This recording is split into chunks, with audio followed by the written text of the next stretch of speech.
张学来要揭露5位明星不为人知的过去，我们欢迎这5位。欢迎。所谓不为人知的过去听起来很惊悚，可是其实只是他们做了一些我们真的没有办法想象的工作。对。小钟曾经站过百货公司的专柜，站过，这实在太奇怪了。什么产品？赢啊，卖赢啊，卖赢。真的，很喜欢这个梗，对不对？要记这个笑话，问题这是事实啊。站柜的人他要时尚度非常高哎，你这样小钟也就一般人来讲也算有时尚吧？我是吗？他当明星那么久了，你还不是？其实他讲的对。就是你站柜之前要把自己打扮得很好，穿得帅一点。我那时候是穿西装，然后打领带。OK， 然后就是顾客都是女的，几乎都是女的。而且我那时候我姐姐封我为师奶杀手，跟我买东西的几乎都是妈妈。你姐的意见是很冲，真的啊？是这个时候吗？你刚才吹牛对半天，这会很丑吗？还好吧。你这样当什么师奶杀手？这个不当艺人，在平常人路人来讲算帅的，真的。这不是可以卖淫的，像犯人的感觉。这个不是这个你感觉都没有任爸爸年轻哎。那时候真的看起来一看就知道操劳过度的，日也操，晚也操，才变这个结果。你那时候是比较稳重啦，比较胖一点，比较胖，差不多85吧。OK， 然后真的很多人着迷你吗？就是有啊，很多那个妈妈来跟我买了之后，就是她会带她女儿来跟我一起买，然后介绍她女儿给我认识这样。真的哦。可是那时候我跟你讲，小钟，你觉得吴一佩好看还是王一然好看？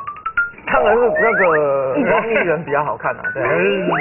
我觉得吴一佩跟王一然是同一型的耶。没有，我都在这边，你竟然说王一然好看，我不要录。刚刚在化妆室，小钟要把吴一佩对不对？我刚刚在坐这边的时候一直在聊天。认吧，我是这个旁边外星人一样，你都不理我。不是认吧？我能跟你聊什么？你有什么话题值得跟我聊呢？一聊王艺人啊，需要了解啊。你认识他吗？当然认识啊。王艺人跟Selina谁比较漂亮？那当然Selina。当然啊。所以小时候我们刚才在化妆间一直听到你很大声的淫笑，你是在骚扰吴一佩吗？应该是。我们难道是骚扰花花吗？我跟花花在聊天。花花竟然有人追，是潘老师在追。对啊。我就在聊这个话题啊。花花。对啊。潘若迪的身高跟你怎么样？我没有仔细测量过哎。你跟潘若迪在一起了？没有。那我怎么会到家里去运动？没有，我是要去他家拿一个健身器材啦，因为我有什么蝴蝶袖什么的。健身器材到了哪都可以拿得到，你有需要到人家家拿？对，因为可是去他家拿可以不用钱，可以免费。那我本来是想另外一台，但我搬不走，然后我就拿一个比较轻的。现场相信他的话的人请举手。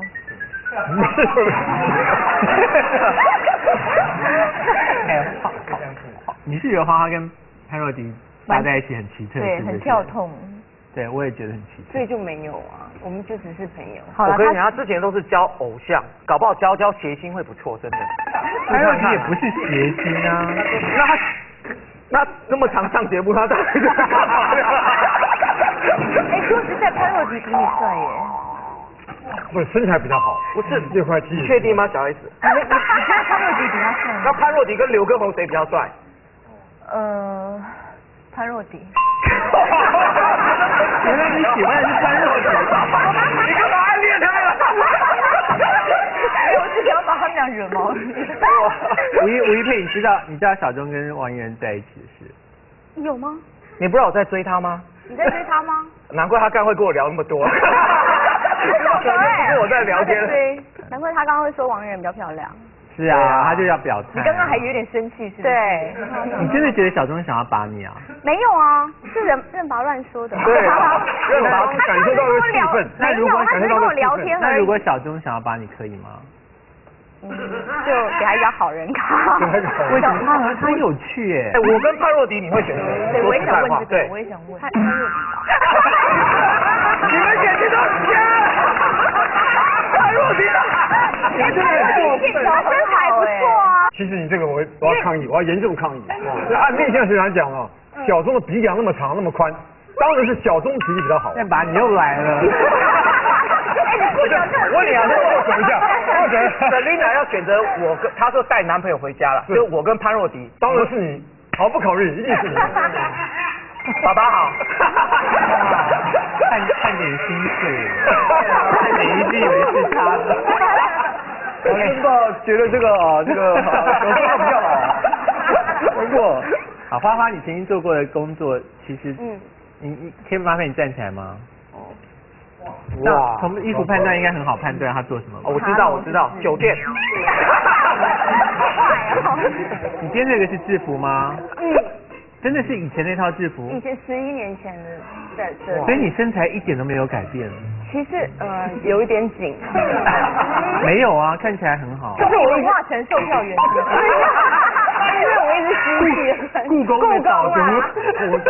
是一家10年前全台北最知名的一家夜店。欧弟。对。欧弟穿这个。然后小刚他们做给我的。职位是？就是领台。对，花花的工作室还蛮另类，就是有促销烟类的小姐，很适合他。我觉得你卖烟卖酒都是会销路很好啊，真的。所以你找第一个工作的时候就是从夜生活找起，是不是？没有，其实我第一个工作是我最后一天。没有吧？第一个工作是在三立当执行的助理耶。怎么可能？真的，这不是你啊！不像啊，真的啊！哪有这么漂亮跑去当执行助理？没有，当时候很丑，而且我发通告，我们都要发那种阿公阿妈，所以我根本不会遇到帅哥。什么节目啊？对啊。就是一个什么类似像点唱秀的节目，其实我有点忘记那个名称。主持人是？就什么贺一航然后于天。这个节目也适合你做，因为我觉得你可以囊括风尘、乡土，就等等这种，OK，都是你可以抓到。反正就跟时尚无关的。对。那贺一航没有对你就是有表示一点兴趣吗？那个他们要上场之前，我们就要递麦克风给主持人，对不对？对。然后比如说那个，假设我是贺一航，是你，不一定是贺一航，还有别人，然后他就递给你，就说大哥请拿，大哥请拿，然后他这样子拿，然后这样一直乱摸，一直摸，他会这样子摸，这样摸。这是开玩笑的。我不懂啊，我也觉得他好奇怪哦。我觉得他不是在吃豆腐可能是在玩炒萝卜炒两个。因为这哪是吃豆腐啊？这样有什么好玩？所以你当时就是会这样翻白眼，然后就默默。我不会翻白眼，我还是笑，因为我会觉得说，既然就是年轻的肉体可以带给他们快乐的话，那就让他们摸好。年轻的肉体。青春的这句话就是你的台，真的是太好了。对，就是你该讲的台词，你真的很对。你至少讲这种话才是你。所以你离开就立刻找了那个什么烟类促销公司。对，就刚好有一个同事就说他们缺一个女生，然后要我过去。所以到夜店有如鱼得水的感觉吧，就还蛮顺利的。因为我觉得我就是在那边就是为那边撑。如鱼得水，找到自己的精神上的。你也很适合讲的台词就是那种，哎呀，怎么那么久没来？对，所以身体一定要这样，有点像扑到客人肩头。你是不是很会来那一招？会吗？我是那么轻浮的人吗？是啊，感觉很像啊。我不是，你是所有模特儿当中最像。就是接近9色财气，真的，就是一起床，然后面膜都已经脱落，然后就是先点一根烟，而且前一晚的眼影都没有卸干净，就是这样花。